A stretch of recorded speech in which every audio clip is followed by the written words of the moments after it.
students, welcome back. In the previous video we discussed with quantum mechanical model of an atom, and this model is also known as wave mechanical model. This model is based upon two important principles. First is dual nature of matter, that is electron behaves as a wave as well as a particle, and second is Heisenberg's uncertainty principle. This principle says that it is not possible to locate the position of an electron at a particular point with absolute accuracy. There is uncertainty always. Now, in this model, there is one equation which is known as Schrödinger equation. This entire model is based on this equation only. The derivation of this equation is not in our syllabus, and also we don't have to solve this equation. Now, what is this equation? Del square psi upon del x square plus del square psi upon del y square plus del square psi upon del z square plus 8 pi square m upon h square e minus v into psi is equal to 0. This is basically a differential equation where x, y, z are the coordinates, and one important variable is this psi. Okay, and this psi is known as wave function,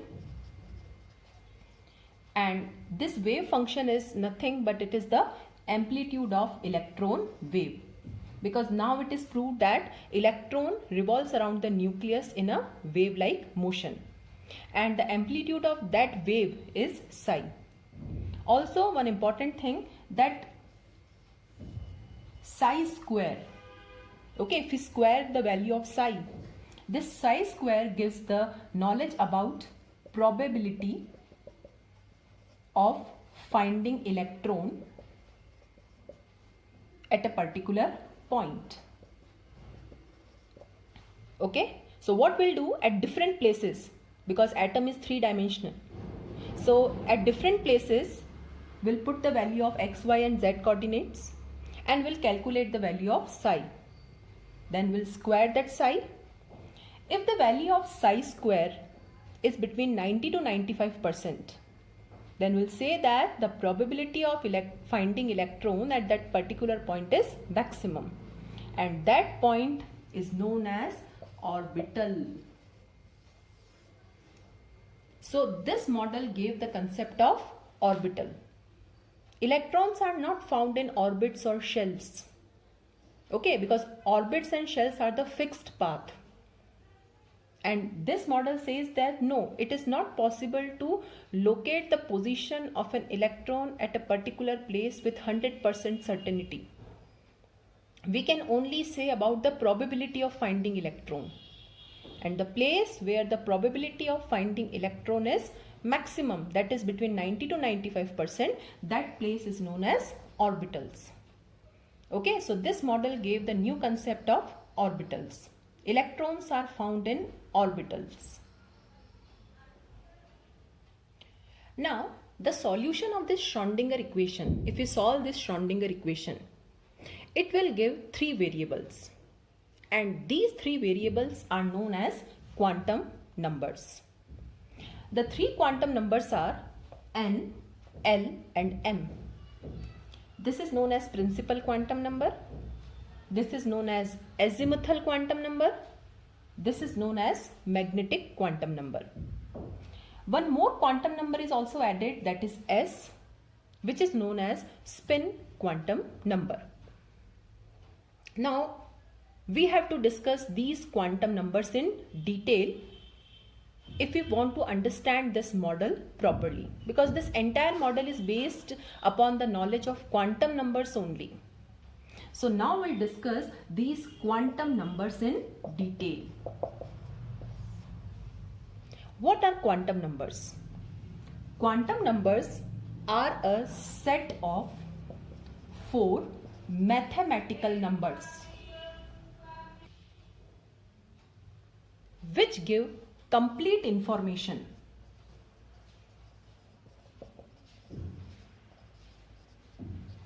about electron in an atom. Okay, so these four mathematical numbers will ultimately provide you the address of electron, where the electron is present. Okay, and where the electron is present means, according to this model, where the probability of finding electron is maximum. Okay, so this information is provided by these quantum numbers. These quantum numbers will provide you the location of electron in three-dimensional atom. For example, if we ask someone address, okay, what is your address? So what that person will tell? I live in this country, this is my state, this is my city, and in the city I live in this colony, this is my house number. So likewise, if I want the address of electron, I require the knowledge of these four quantum numbers. So let's discuss these quantum numbers one by one. The first quantum number is principal quantum number. Principal quantum number is symbolized by n, small n. Now what information this principal quantum number gives? It gives information about the shell in which electron is present. Okay, now this n can have the values 1, 2, 3, 4 up to infinity. So if n is 1, electron is present in first shell, or what we can say, K shell. Now this is in accordance with Bohr model only. If n is equal to 2, electron is present in L shell. If n is equal to 3, electron is present in M shell, like this. So what this information, what this quantum number is giving us the information, that is the distance of electron from the nucleus. So as the value of n increases, the distance of the electron from the nucleus also increases. So this is the first information which this quantum number provides, that is the energy level or the shell in which your electron is present.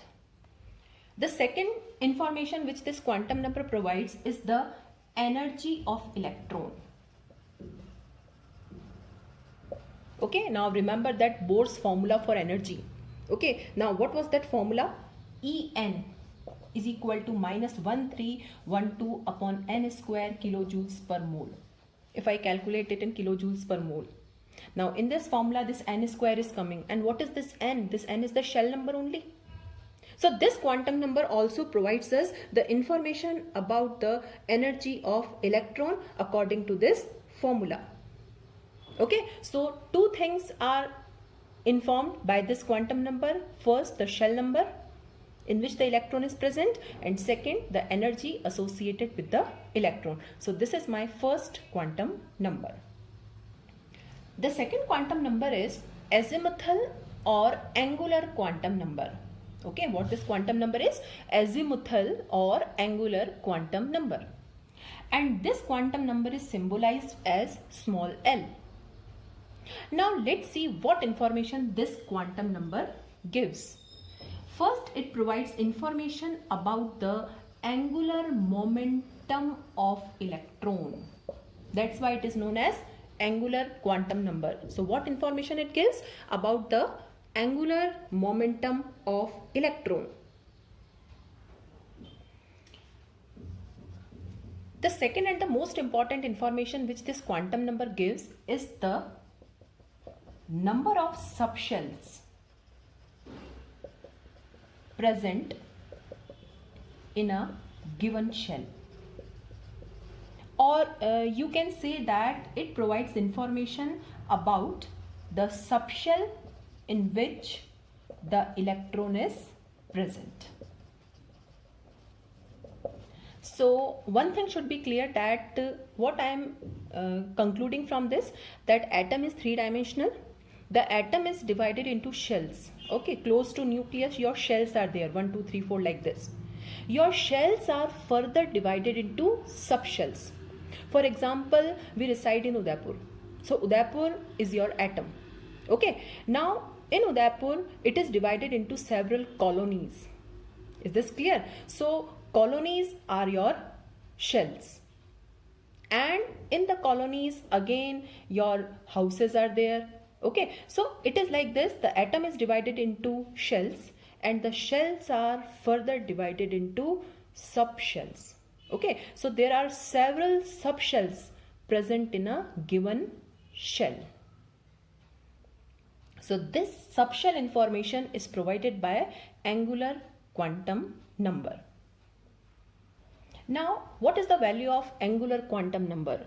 Okay, how many values it can take? The value of L is 0 to n minus 1. Okay, so these are the values which are associated with L. Now, how to calculate the values? So, we are calculating all the values for different shells. Suppose my first shell is n is equal to 1.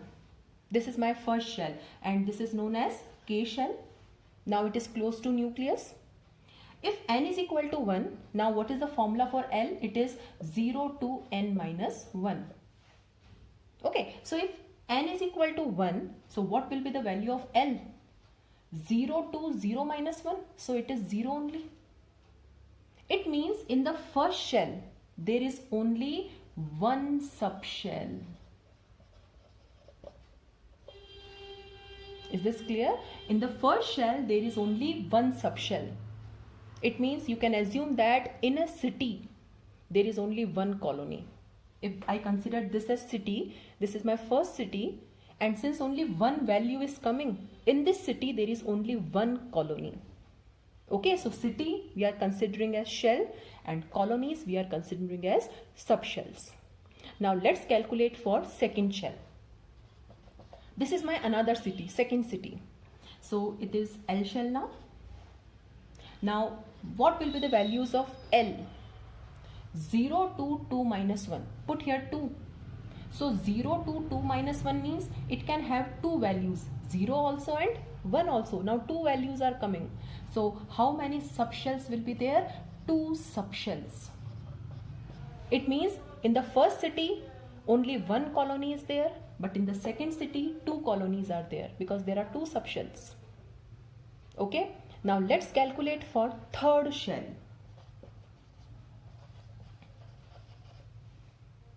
Now what will be the value of L? Now put here 3. 3 minus 1 is 2. 0 to 2. 0 to 2 means 0, 1 and 2. So how many values are coming? 3 values. It means it is having 3 subshells. So first shell, 1 subshell. Second shell, 2 subshells. Third shell, it is 3 subshell.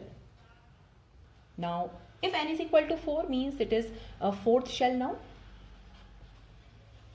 So what will be the value of L? 0 to 4 minus 1. Now 4 minus 1 is 3. So 0, 1, 2, 3. So how many subshells are there? There are 4 subshells. It means fourth shell is having 4 subshells.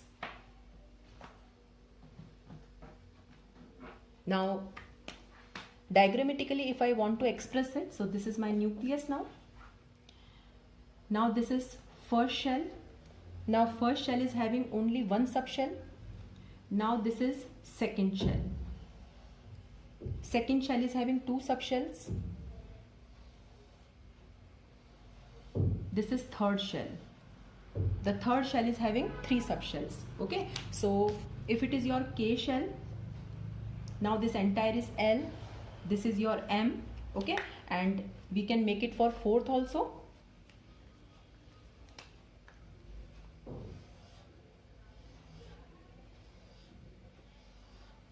So this is N. So first shell is having 1 subshell, second shell is having 2 subshells, third shell is having 3 subshells, and the fourth shell is having 4 subshells. Now we can derive one formula here. And that formula is number of subshells in a given shell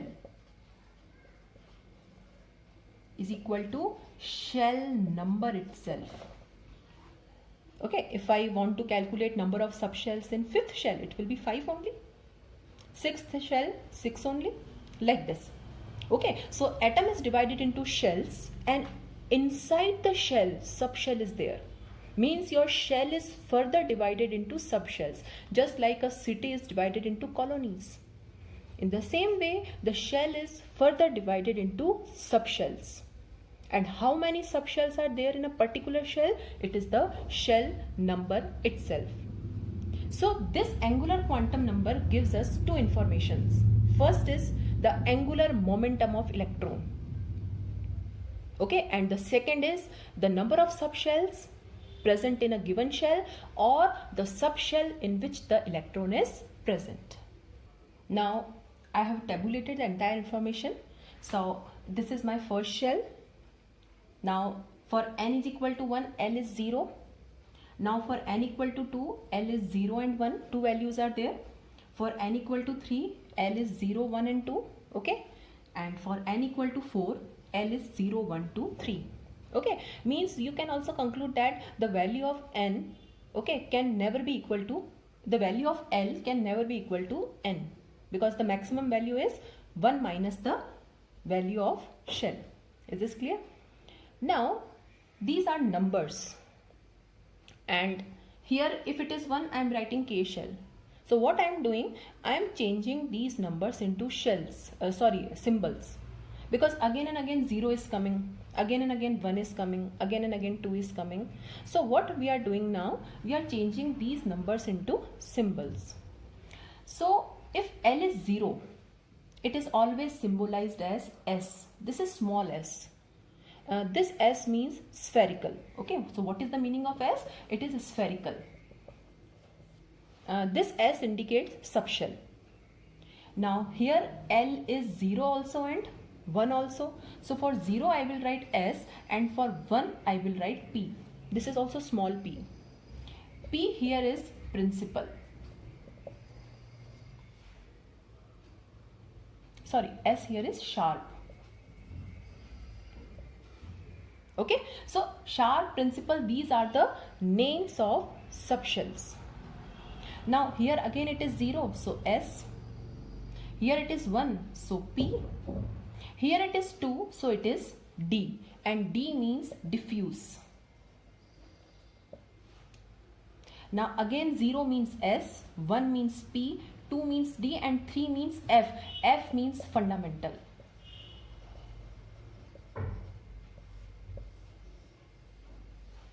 So what we are doing, we are changing the numbers into symbols. So S, P, D, F. These are the names of subshells. K, L, M, N are shells, and S, P, D, F are subshells. But again one confusion is there. And what is that confusion? S is coming here also and here also. How to differentiate? P is coming here also and here also. D is coming here also and here also. So what we do, we put the number of shell before the symbol of subshell. Here if I write 1, then what you will conclude? That this S subshell is belonging to the first shell. It is 2 and 2. So what is the meaning of 2S? 2S means the subshell is S, but this subshell belongs to second shell. So now we can differentiate between 1S and 2S. Both are S subshells only, but they belong to different shells. Now what is 2P? 2P is the P subshell belonging to the second shell. Likewise, put here 3, 3 and 3. Put here 4, 4, 4 and 4. So if I ask you what is 3D, you will tell that 3D means D is the subshell, and this subshell belongs to the third shell.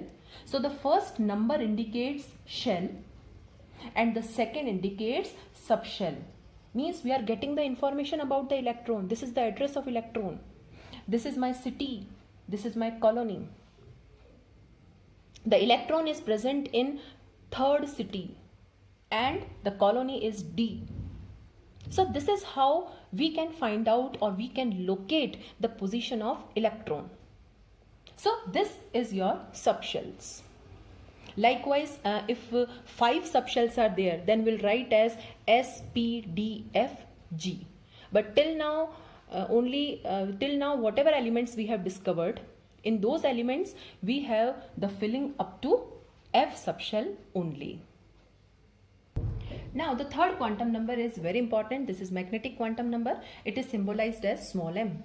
Now this quantum number gives the behavior of electron in the magnetic field. Okay, you know one thing, electron is a charged particle, and whenever any charged particle revolves around another charge, a magnetic field is created. It means the revolving electron, since the electron is revolving around the nucleus, the revolving electron is associated with a small magnetic field because it is a charged particle. The revolving electron is associated with a small magnetic field. And when the magnetic field of electron under the influence of external magnetic field, what will happen? The electrons will orient themselves in certain preferred spaces around the nucleus, and these preferred regions are known as orbitals. Okay, so under the influence of external magnetic field, the electrons will orient themselves in certain particular areas, and these particular areas are known as orbitals. Means this quantum number gives information about the orbitals in which the electrons are present. Ultimately, electrons are found in orbitals. So shell is divided into subshells, and now these subshells will be divided into orbitals.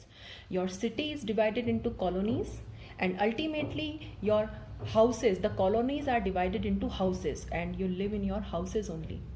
Okay, so shell means city, subshell means colony, and now my houses, that is orbitals, are there in which the electron will be found. Now, how to find out the values of magnetic quantum number? Now m is minus L to 0 to plus L, means it can have negative values also, 0 also, and positive values also. And the value of m is related with L, and L in turn is related with n. So let's solve for n, L and m together. Now let's solve it for magnetic quantum numbers, that is orbitals. Now I am writing this in a tabular form. Now this is my n, that is shell. This is my L, that is subshell. Subshell is calculated by using this formula 0 to n minus 1, and this is m, that is orbital, minus L to 0 to plus L. Suppose it is my first shell, that is K shell. Now if n is 1, L will be 0. Now what is the name of this subshell? I told you this will be 1s. So what is 1s? It is the subshell belonging to the first shell. Why I am writing s here? Because the number is 0. Now how to calculate orbitals? The formula is minus L to 0 to plus L. So if L already it is 0, so m will be 0 only. So one number I am getting. It means only one orbital is present. And orbitals are generally denoted by boxes, square boxes, or by small circles. So the first shell is having one subshell, and one subshell is having one orbital. Imagine a city. A city is having one colony, and in that colony only one house is there. So ultimately that house is the colony, and that colony is the city. So only one thing is there, and that thing is written as 1s. So I will name it as 1s.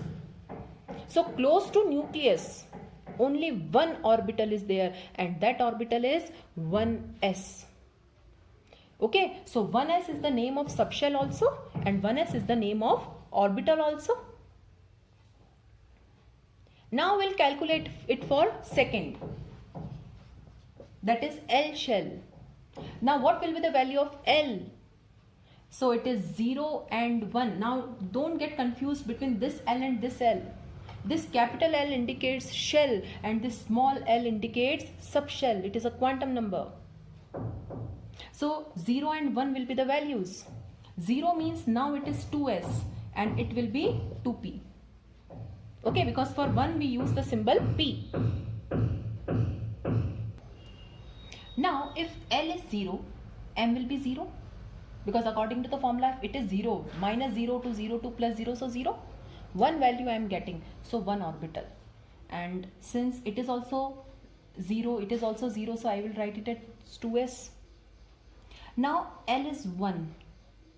Put here 1. Minus 1 to 0 to plus 1. So on the number line, the 3 will be like this. Now 3 values I am getting, so there are 3 orbitals. So in this shell, there are 2 subshells. The first subshell is having 1 orbital and the second subshell is having 3 orbitals.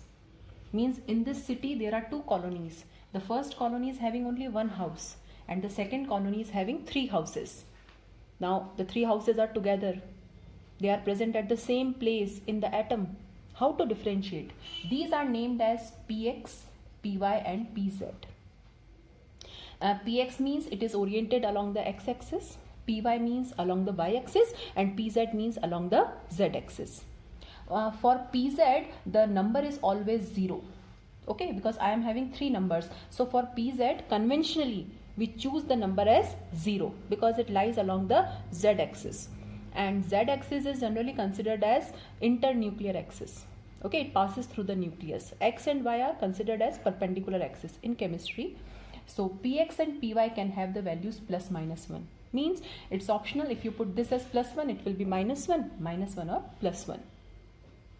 So this is about your second shell. Now my third shell. Now it will be 0, 1 and 2. So if it is 0, it is 3s. If it is 1, it is 3p. And if it is 2, it is 3d. So these are the subshells. Now let's calculate orbitals. So if L is 0, M will be automatically 0 according to the formula. So 1 orbital is present. 0, 3s, 0. So I will write this as 3s only. Now L is 1. It is 3p subshell. Now minus 1 to 0 to plus 1. So now 3 values are there. Means how many orbitals will be there? 3. Again, these are named as 3px, 3py and 3pz. Okay. Now L is 2. Now put here 2. Minus 2 to 0 to plus 2. Minus 2 to 0. Okay. 2 plus 2. So how many values will be there? So according to the number line, the values will be like this. 5 values are there. 5 values means how many orbitals will be there? 5. And these are named as, now what are the names of these 5d orbitals? dxy, dyz, dzx. This is according to their orientation towards the axis. Okay, dxy is aligned along the xy plane like this. The fourth is dx square minus y square and dz square. So these are the names of 5d orbitals, and since they belong to third shell, so I can write 3 here. So these are your 5d orbitals. Now what are the numbers for this? For 3dz square, yeah, for dz square we always put 0 because 5 numbers are there. For dxz and dyz, we can use plus minus 1. So if it is plus 1, it is minus 1. If it is minus 1, it is plus 1. And for dx square minus y square and dxy, we can use plus minus 2. Okay, so these are the numbers which are associated with the quantum numbers. Okay, so what we are learning? We are learning the numbers also and we are learning the symbols also. Suppose if I say 3px. Now the first 3 indicates shell, p indicates subshell and this x indicates orbital. Okay, suppose if I say that electron is present in 3px orbital. So you will say that 3px orbital means the electron is present in third shell. In the third shell, the subshell is p, and in the p subshell, the orbital is x, like this. Likewise, we can calculate for the fourth shell also. Now for fourth shell, the L will be 0, 1, 2, 3. So the orbitals will be like this. So the fourth shell is having 4 subshells. The first subshell is having 1 orbital, then 3, then 5, then 7. It's like an odd number, 1, 3, 5, 7, like this. So diagrammatically also we can understand this thing very clearly. Now from this diagram it will be clear to you.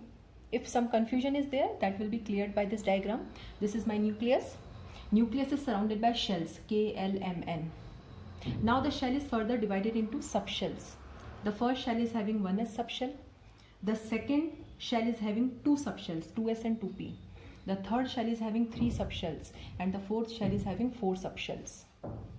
Now it is having 1 orbital. Box means orbital. It is having 1 orbital in 2s and 3 in 2p. So total number of orbitals are 4. Here 1, 2, 3, 4, 5, 6, 7, 8, 9. Here if you count it will be 16. So these are the number of orbitals like this. So atom is divided into shells, and the shells are divided into subshells, and ultimately the electrons are found in orbitals. So this is the address of electron. This is how your electrons are located in the atom. And this is against our Bohr model, because Bohr said that electron continue to revolve in a particular orbit. It does not change its position. But according to this, the electron can change its orbital. It can change its place. And the last quantum number is the spin quantum number, which gives the spin orientation of the electron. Now, what is the meaning of a spin orientation? Since the electron can spin only in 2 ways. Okay, there are 2 possible spin for the electron. One is clockwise and another is anti-clockwise. It means this quantum number can has only 2 values. Okay, and it is plus half or minus half. So 2 values are given, and the spin is denoted by upper arrow or down arrow. Okay, so this arrow represents the spin of electron. This quantum number is independent of the other 3 quantum numbers, means it is an independent quantum number. Its value does not depend on the other quantum numbers, and it is having only 2 values, either plus half or minus half. So now the concept of quantum numbers is over. We have discussed 4 quantum numbers: principal, angular, magnetic and spin quantum number, and now we know how to calculate the values of the quantum numbers. Okay, what are shells, what are subshells, what are orbitals, what is the spin of electron, like this. In the next video we'll be discussing this topic again, and we'll be solving some questions, problems based on the quantum numbers. Thank you.